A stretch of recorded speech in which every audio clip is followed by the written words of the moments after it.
Welcome back, everyone. We'll continue with our scatter plot lesson. So the next thing we'll talk about is correlation, which is nothing but a relationship between two variables.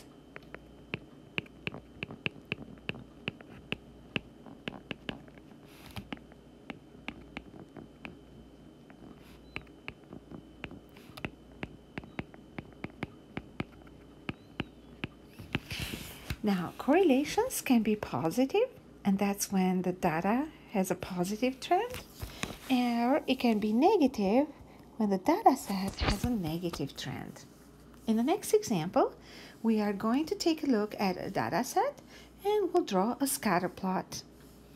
So, David conducted an experiment comparing a person's leg length and how long it takes the same person to walk 100 meters. He gathered these data as shown. So here is the data set. Now we're going to read the problem one more time because we want to identify the two variables in our problem. So again, David conducted an experiment comparing a person's leg length, that would be one of the variables, and how long it takes that same person to walk 100 meters. So we're talking about two things in here: the leg length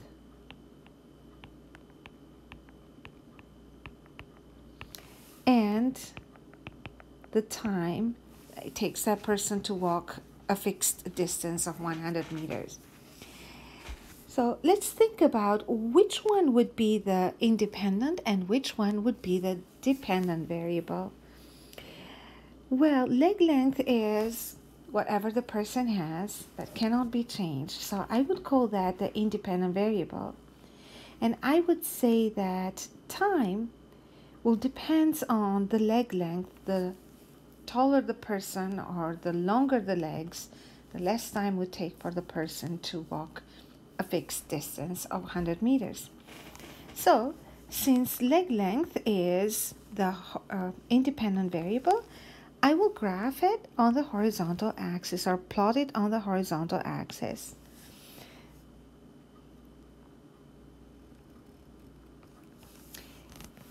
So we're going to write here the leg length.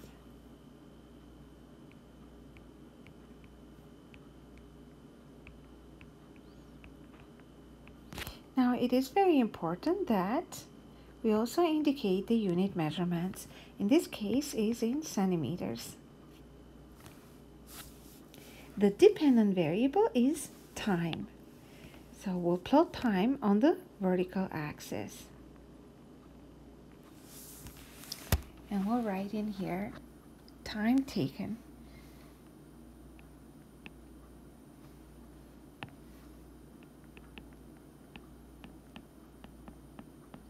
And the time taken is in seconds. And now we have to think of the title of our graph.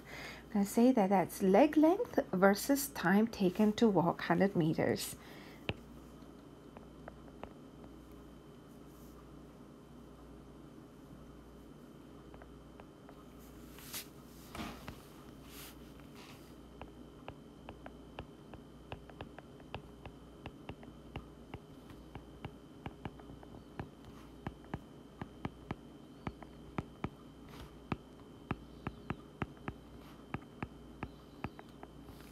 So we can either call it leg length and time taken to walk 100 meters, or we can call this time versus leg length.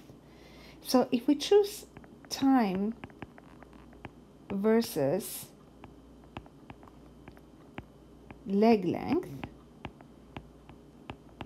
we automatically understand that time will be the dependent variable and leg length has to be the independent variable. So either way works. So whichever way we prefer.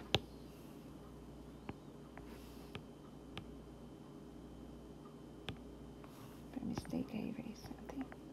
Yeah. So I'm going to underline the title as well. So it looks neater.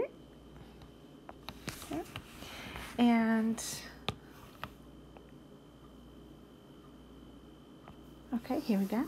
And now we have to think of how to scale the axis. Now, when we scale the axis, we have to look at each variable independently. So I'm going to look at the horizontal variables first. So we have 80, we have 73, 60, 64, 63, 78, 83, 54, 73, 78. So when you look at it, the lowest number here would be the number 60, 60. Okay? So the lowest is 60. And the highest number is, we have a 78, we have 80.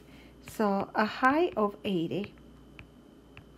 So with the low 60 and a high of 80, what we're going to do is, 54 is the lowest, sorry about that. So 54 is the lowest.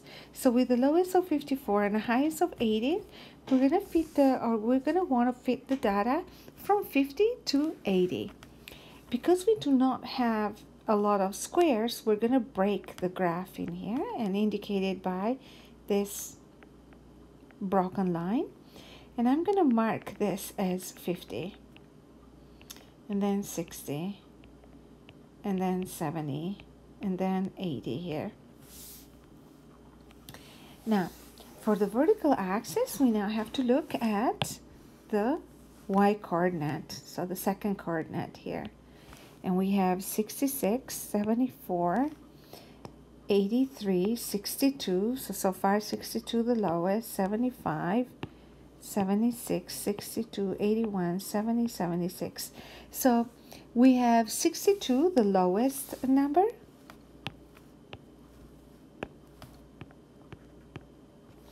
And the highest number here would be 81, 83. So with the 66 and 83, then we're going to say that we need to scale from 60 to maybe 90. So again, we're going to break the axis on this direction as well. And I will mark this as 60, 70, and then 80, 90. And now it's time to plot the ordered pairs. So we have 80, 66. So 80 and 66 means that the point will be somewhere in here. The next point is 73, 74. So 75 is somewhere in here. So 73 a little bit to the left. And 74, so 74 somewhere in here. Okay.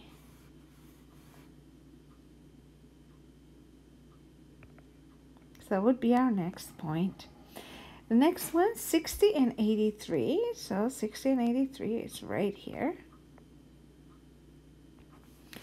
64 and 62. So 64 and 62 will be 64, 62. Somewhere here. Next point is 63, 75. So that's 65, 63, and then 75 right here. 78, 76, so 78, and then 76. So somewhere in here. 83, 64, so 83 and 64 means that we have 64 somewhere in here, 83, so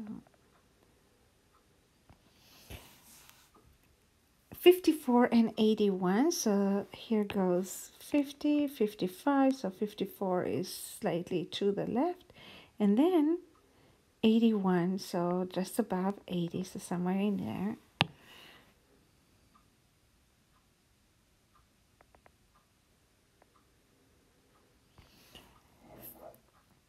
54 and 81. Next is 73 and 70.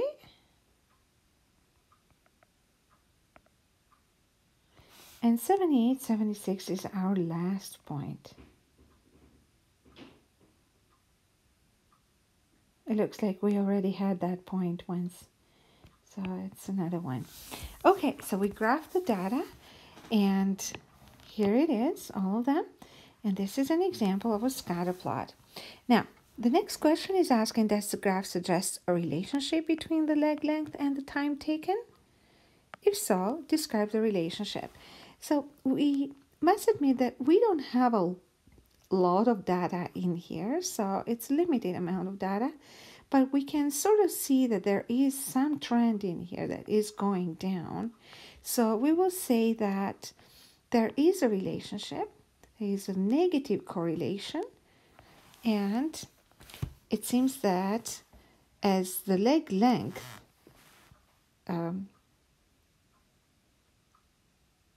increases, the time it takes for the person to go through 100 meters decreases.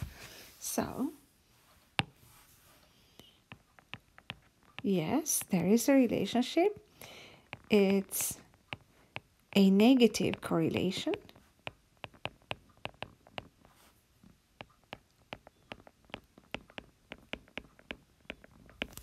Okay, and we'll explain that. We'll say that as, or the longer the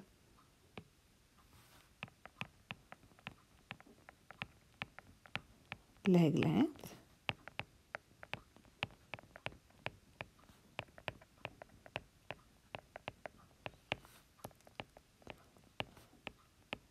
the shorter the time it takes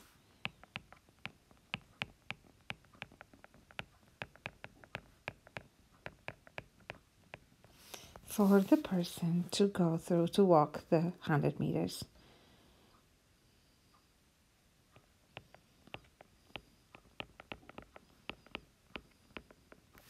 Now we have to use a scatter plot to estimate the time it would take the person with leg length of 85 centimeters to walk 100 meters. So what we do in this case is we try to draw a line of best fit. And let's say, for example, at 85 meters here, 85 meters, 85 centimeters. So that's 80, that's 85 centimeters, somewhere in here. Okay, so I'm going to draw sort of a trend in here. So I'm going to say, hey, if we had more data, there would have been around this kind of trend. And if the person had a length of 85 centimeters, then it would take 60 seconds. So we're going to say leg length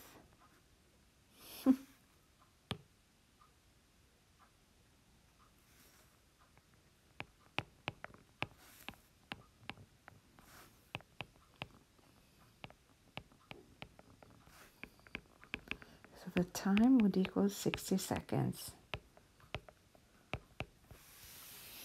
Okay, now how might David make the results of his experiment more reliable? Well, for the results of the experiment to be more reliable, we need to have more data. So he could recruit people with a wider range of leg length while keeping the other factors such as age, gender, body type very similar. So the main point that we want to make here is he could select people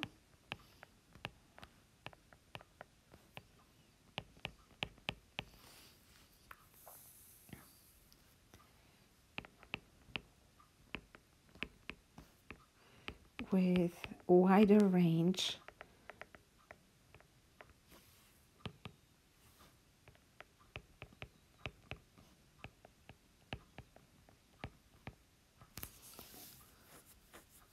of leg length.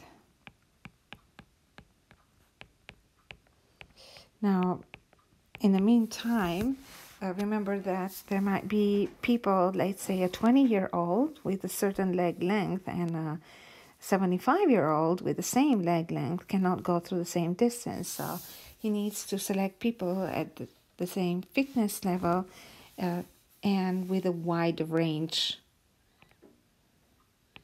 of leg length and same fitness level, and obviously more data.